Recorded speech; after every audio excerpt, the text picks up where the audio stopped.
To introduce our speaker today, I will call upon Brian Gilbert.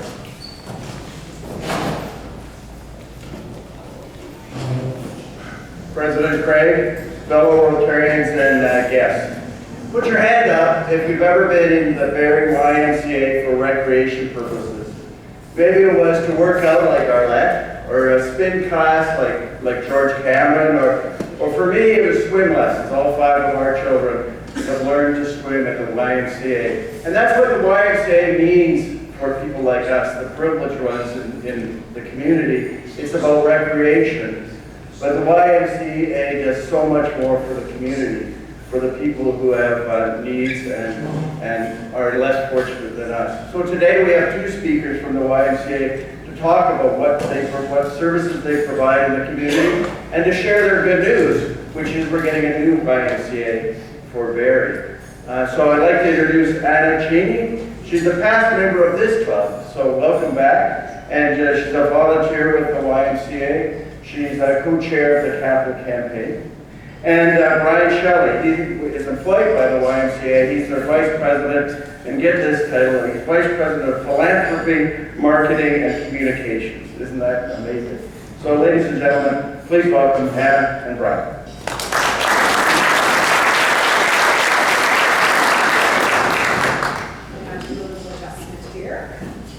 Thank you so much, Brian, for the introduction, and thank you all so much for your time today. We're just delighted to be here, and I do have a special memory. I do have a special memory of my time here at Rotary, which was back in 2000. I actually had my daughter while I was a Rotarian, and she still has her bear that was presented to me when she was 6 months old before I was promoted and transferred to Toronto. So Rotary is a fixture on my daughter's nightstand, and so I just have great memories of our time, and so nice to see so many faces. Anyway, thanks again for your time today. We will take the next 20 minutes, and we're going to tell you a little bit about our new Barrie Y, really a center of community, a community hub that we hope will be part of Barrie and the region for many, many decades to come. To kick off our presentation, actually I'm going to share a very short video, and we hope that the technology will actually work. Really it features our past and current leaders. We're going to tell you a little bit about their thoughts of what the Barrie Y has meant to the community. So without further ado.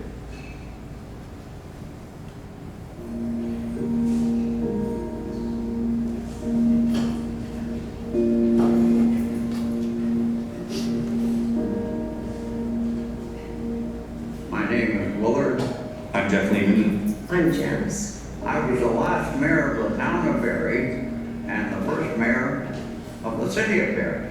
I was on council for 27 years, 12 of those as mayor. And I'm the mayor of the city of Barrie. The reason why is so important to me is because it is part of that strong foundation upon which the city was built, and is part of the community that has grown up with me. This Y is just a wonderful place where I can meet people of all ages. Building a caring and inclusive community is the reason why we need the YMCA too. The Y in its growth is not just the Y that my kids went to. The Y as I see it in the future is going to be able to fill a lot of the holes that we are now experiencing in the downtown and in other places within the community.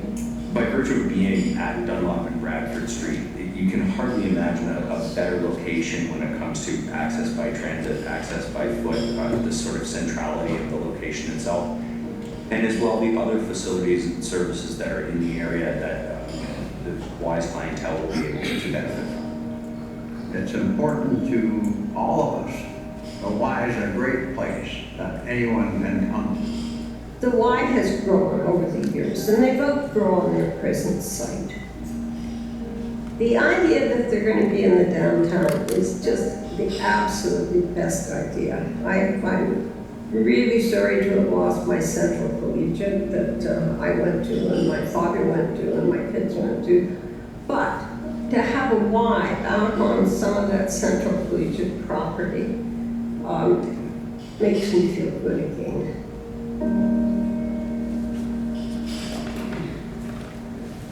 Thank you for watching the video.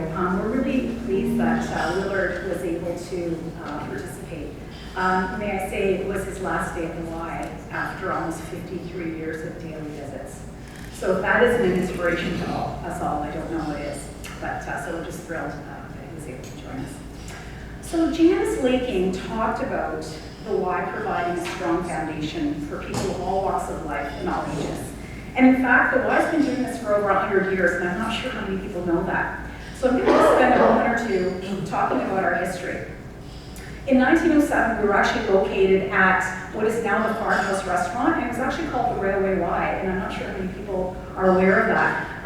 And what did you do? We provided housing, recreation, and literacy programs for the railway workers. And what's interesting is we've been doing this for over 100 years. And like Rotary, which has a long international history and legacy, the Y also has an incredible legacy. And I think you're going to be surprised about what we are known for. We're actually the founder of basketball, volleyball, structured childcare, swimming lessons, and supporting education.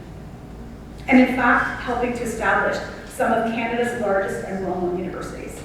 We've evolved over time, our programs have changed over time, but the one thing that remains is we are still the largest youth organization in the world. And something to be very proud of because we're represented in virtually every single country across the world. I've been on board for 9 years. I've been volunteering for 10, and I was chatting with Brian about that earlier. And I've gotten to know this organization extremely well over the years. And I'm absolutely amazed at the impact that the Y has had on people's lives, and particularly on our youth. And most people think of us as a gym and swim. In fact, when I ask people what we're involved in, that is really what people know. But what I'm here to do and to share with you today is just a little bit about what you might not know. And in fact, we find that we're educating more and more people about what it is that we do in our local community and what the impact is that we're having. So today, we currently provide services to over 80,000 people across our region, and people from all walks of life and all ages. Some things that you might not know about us, I know that you can read about us, but we are the largest provider of licensed childcare in the area. We actually are co-located in 50 schools. So we're the people that are thought about when childcare is a question in people's minds. We operate a youth services center out at High Street. And again, most people don't know that we do this. We don't have room to operate it out of our location at Grove Street. But out of our High Street location, some real magic happens. And our youth services staff is incredible staff. And they provide counseling services, they provide employment services to youth that is deemed to be at risk. We have outreach services that are provided to them. And we do things that most people again don't know about. We help people graduate. We have one of the lowest high school graduation rates in our region relative to the rest of Ontario. So we help young kids make sure that they get their high school education. We help them get jobs. We help them start businesses. And all of this happens in our one location there at High Street. We provide immigrant services for new Canadians, including English as a second language and settlement services. And we try to make our health accessible to all. This is how you know us. You know us for our health and our aquatics and swimming lessons, but you don't know us necessarily about some of the programs that we actually offer that are unique. We offer special programming for seniors. We offer things like wheelchair basketball. And we partner with RVH, here, to deliver a cardiac rehabilitation program, and also a program for oncology patients. This has been an incredible, really a great partnership where people end up staying and become healthy for life. When we talk about accessibility, and this is something I'm really particularly proud of, accessibility is a word we use a lot at the Y and Y. What does accessibility mean to us? It means that not a single person is ever turned away when they come to our doors at the Y. And that's a pretty powerful statement. So for example, in our Barrie Y, 30% of our participants are actually subsidized for the programs that they're able to access. And I think Brian said it best in his opening comments. These are folks who have a need and would not be able to participate otherwise. So we're incredibly proud of our mission and our core of providing accessibility to people. One of the other things that makes our organization unique, and I know as taxpayers you're going to love this, is that we are a self-sustaining charitable organization. And that means a lot in this day and age, especially with the pressure that charitable organizations are coming under to become and stay relevant.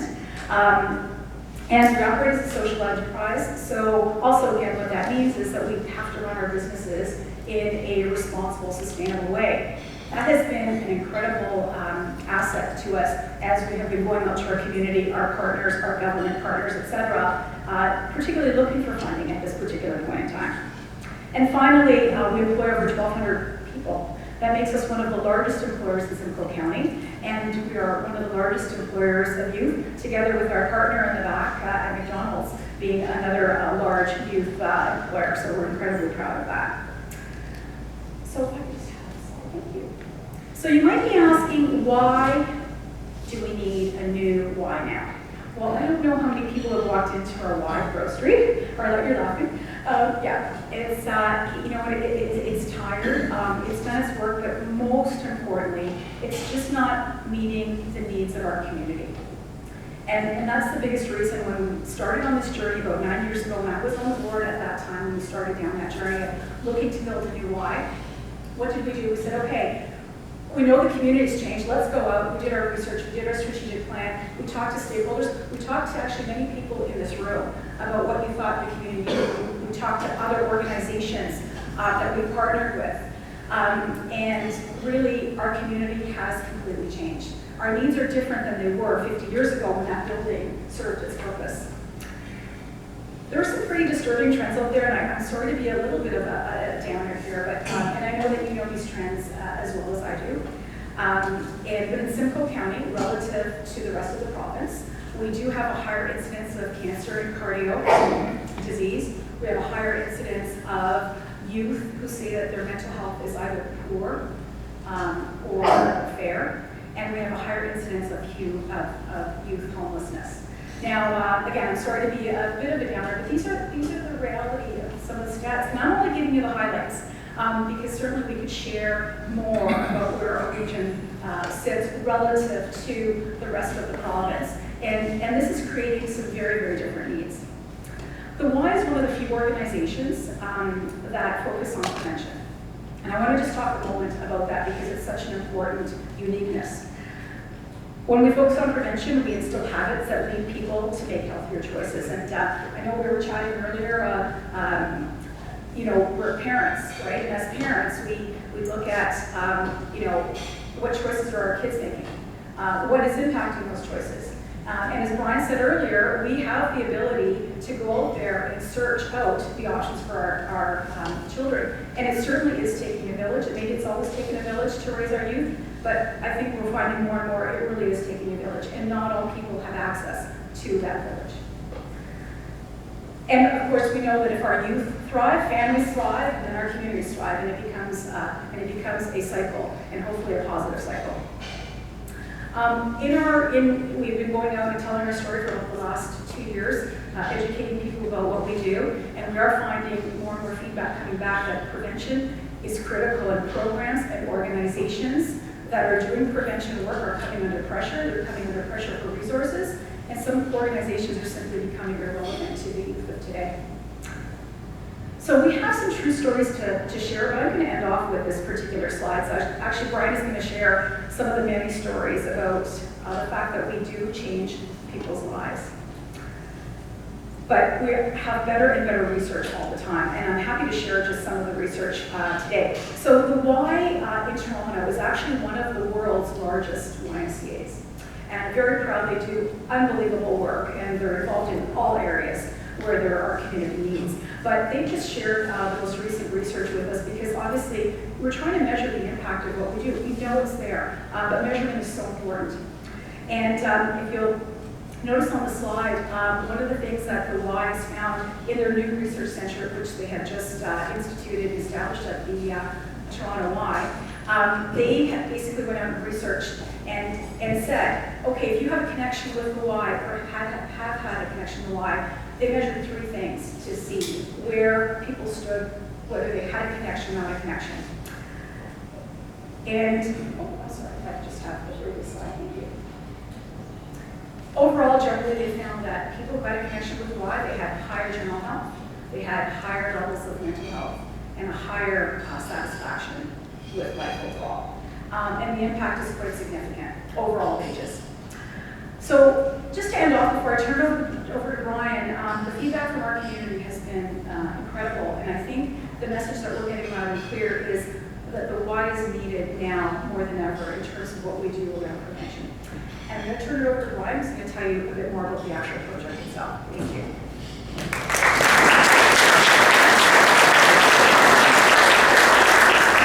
Thank you, man. With that video with Willard, Janice, and Jeff speaking on our behalf, and kind of volunteers like Anna, I kind of feel superfluous.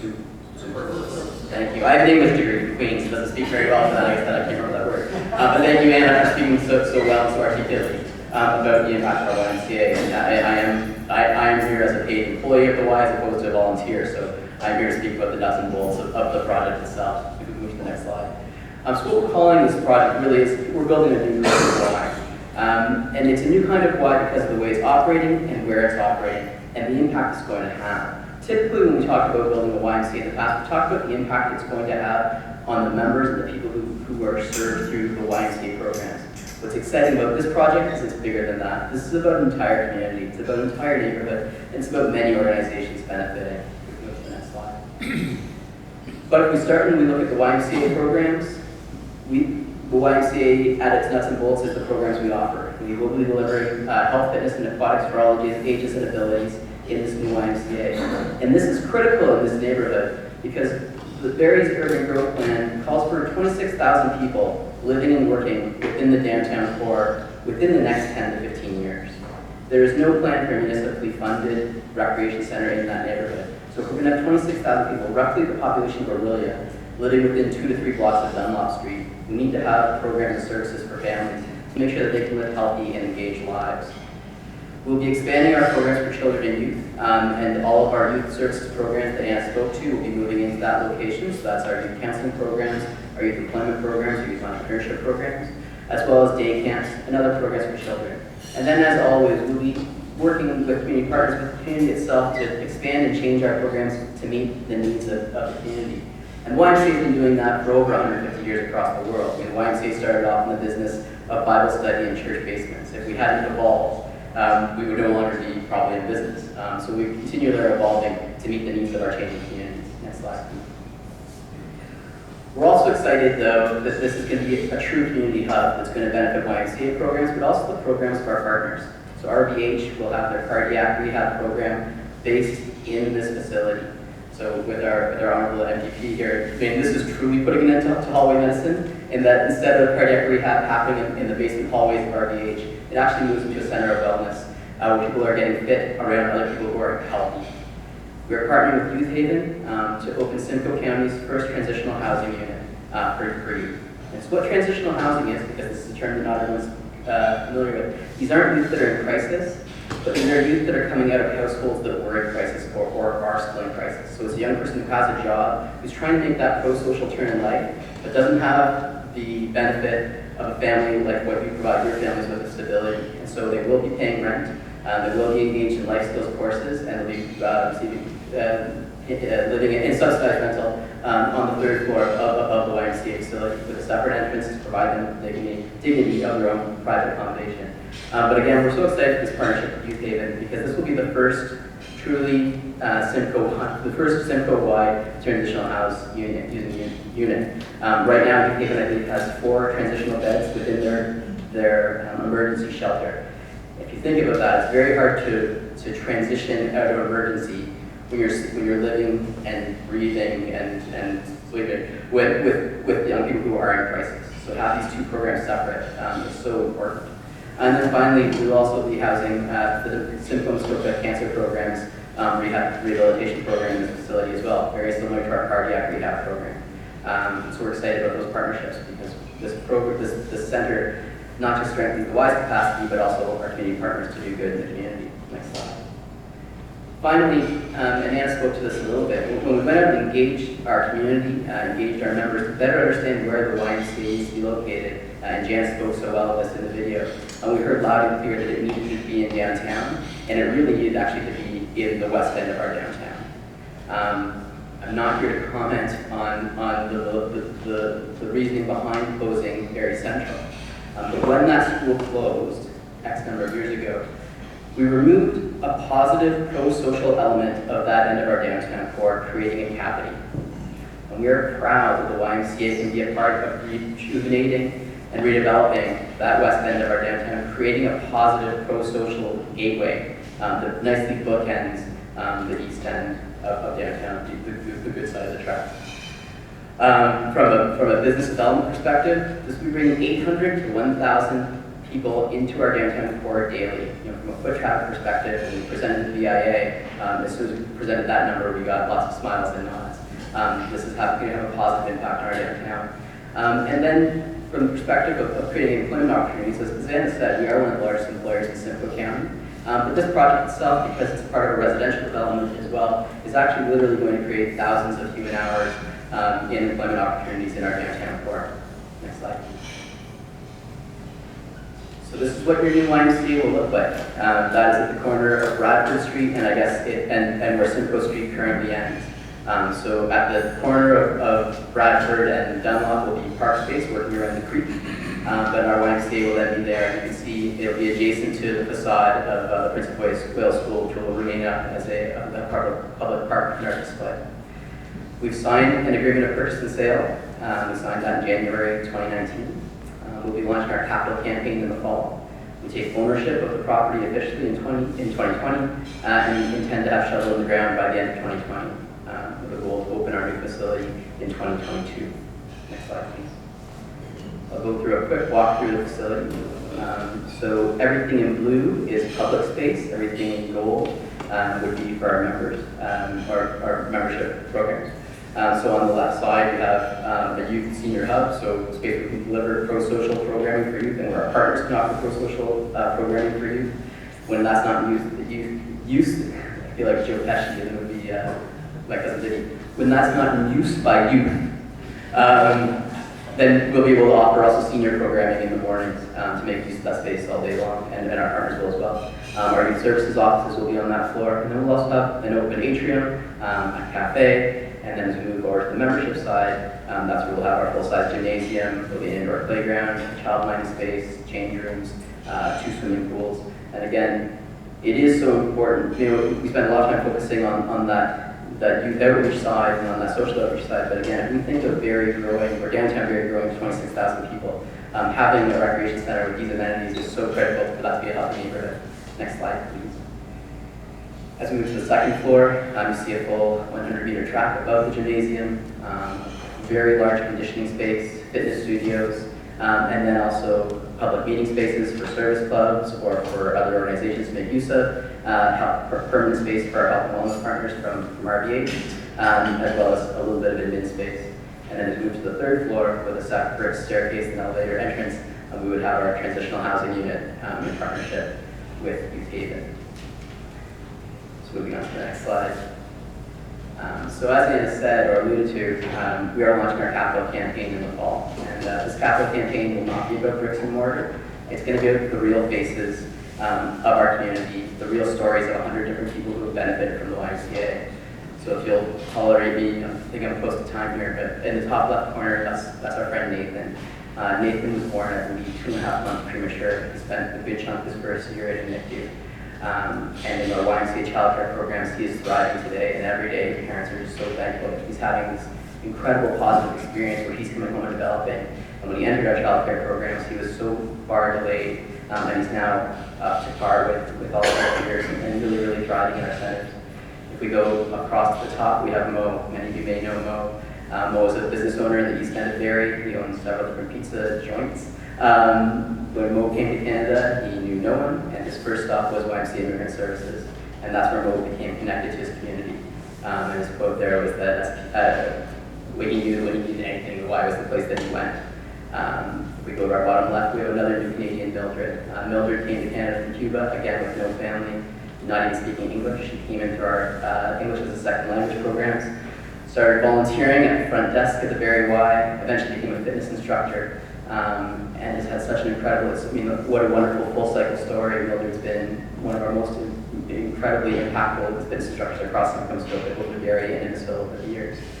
And then finally, in the bottom right, we have Katarina. Katarina was a young person in crisis, and through the YMCA's employment programs, really turned a corner and is now gainfully employed, but more importantly, has the confidence she needs to be successful in life. This is what this campaign is about. It's not about square footage, it's not about bricks and mortar, it's about these 4 faces, these 4 stories. And I thank you for giving us the opportunity to speak to it today, and it's got just a few more comments that we.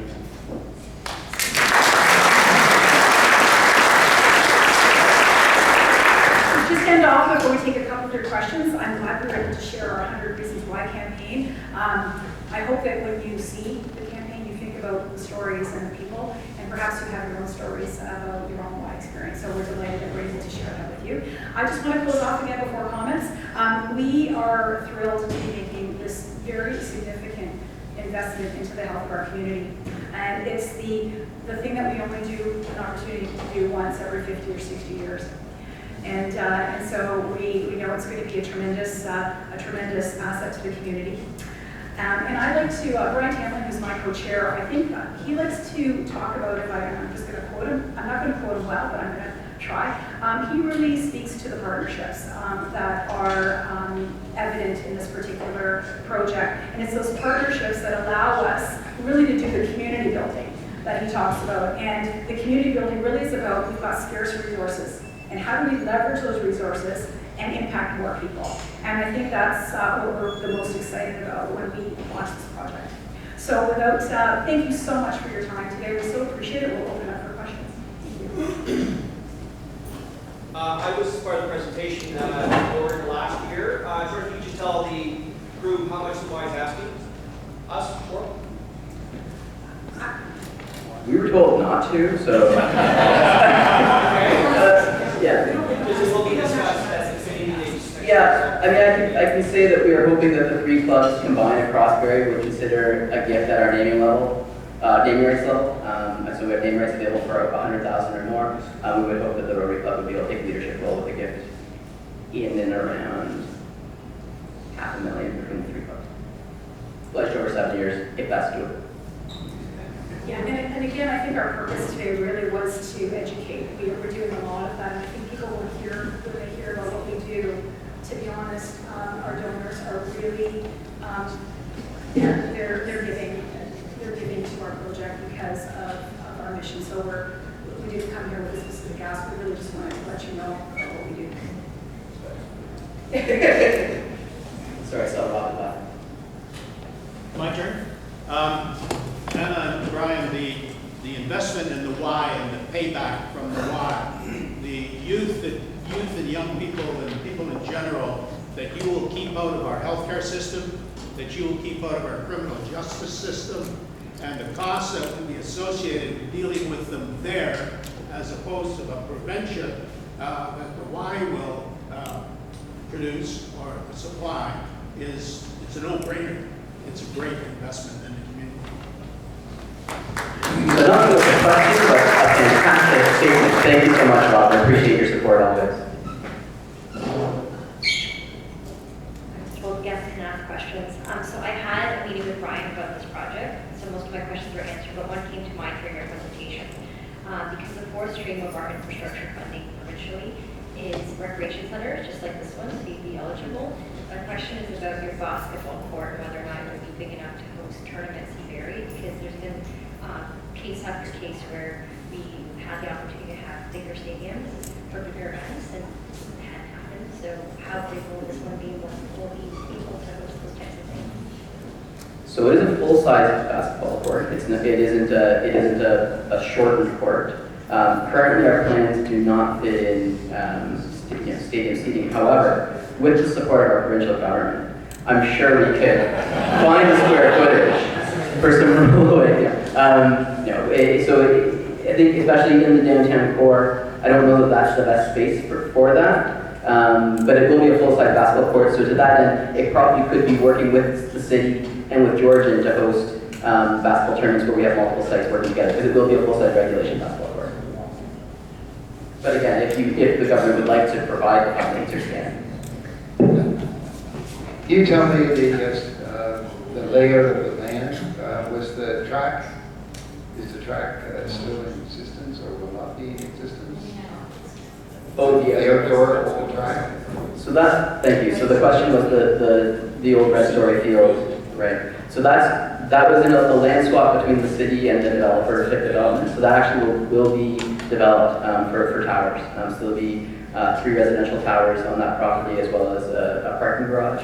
The Y will have exclusive use of one of those floors of the parking garage for our members and our participants, which is great. And the other piece would be that those people living in those towers we're working on a partnership where we would be their amenities. They'll actually not be looking at building a pool and a health center. So to that end, we're excited about that partnership. But yeah, the field has been purchased or will be gone as part of that land swap with the developer.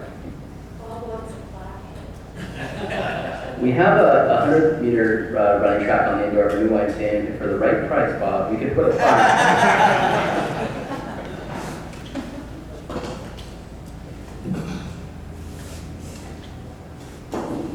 First off, I'd like to say that what the Y does is a needed service, and thank you for being involved. I was asked to look into the ask, if you will, earlier this year from our committee. One of the things that came up that I haven't been able to ascertain is my understanding that you're looking to build a 72,000 square foot facility. Is that correct? Correct. And you're looking for a $36 million That's our budget for the campaign, building. right? Yeah. That works out to $500 a square foot.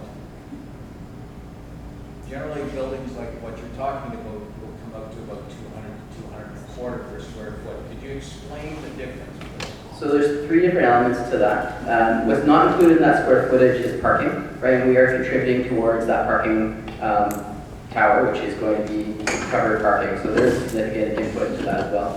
But the other piece is building YMCA, especially a YMCA where almost a quarter of the square footage on the main floor is a pool, has an incredible impact on the building costs. So yeah, the pools are not cheap to build, and that really does drive up our prices. So it is a combination of the aquatic center with 2 separate tanks, as well as the element of parking, which the parking garage is not included in 72,000 square feet.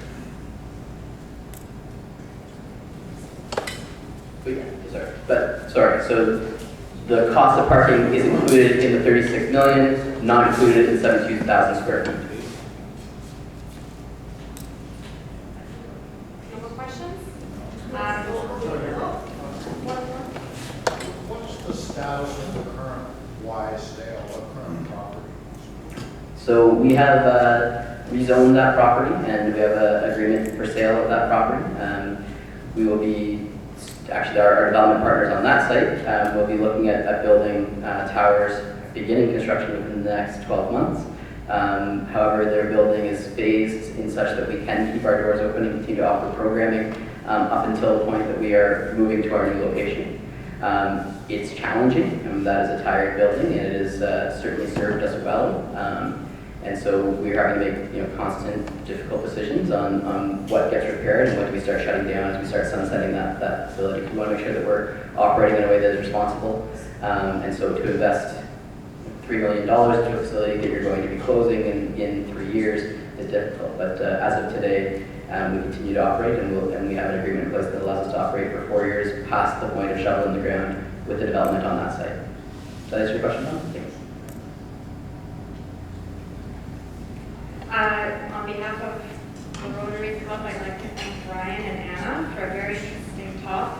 For me personally, as a child of an immigrant, I recognize the importance of somewhere that is recognized and known and welcoming to new settlers to our country. So I think that is a very high value to our community. As Director of Innovation, I always feel inspired by organizations who have a clear why, W-H-Y. The YMCA does have a very clear why.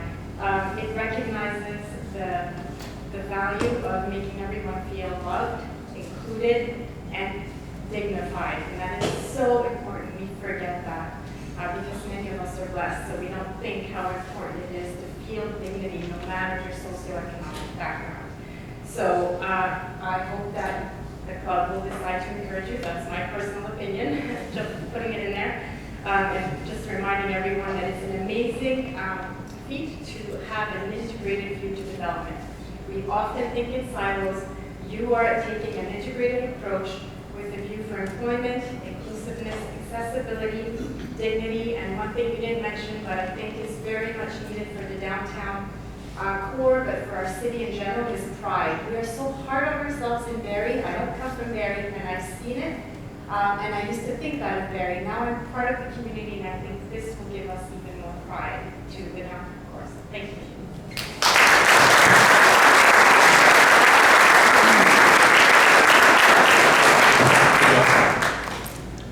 Brian and Anna, it's always great to see you, and wish you'd stop back a lot more often. I did really appreciate your talk today. It's very enlightening, and certainly addressing some bad news changes in Barrie, and wish you all success in your endeavors to raise the funds. On behalf of Rotary, we've made a donation with your speech to Polio Plus, and I appreciate them. Thank you.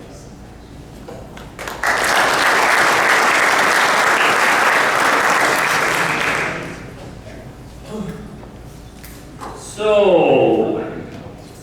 we're ending the meeting off. It says it right there. Rotary Connects the World was the theme this year, and I thought music connects the world. So I would like to try to put a music flair on connections. This being my first meeting, I thought if I chose a song that was somebody's first. So the song that I came up with was Barrett Strong. Had recorded it with Barrie Gordy and Jamie Banford. And this also became the very first hit for Motown music. And the song, ironically, tongue-in-cheek, also ties in with the presentation today. And having no other Rotary business, I declare this meeting adjourned.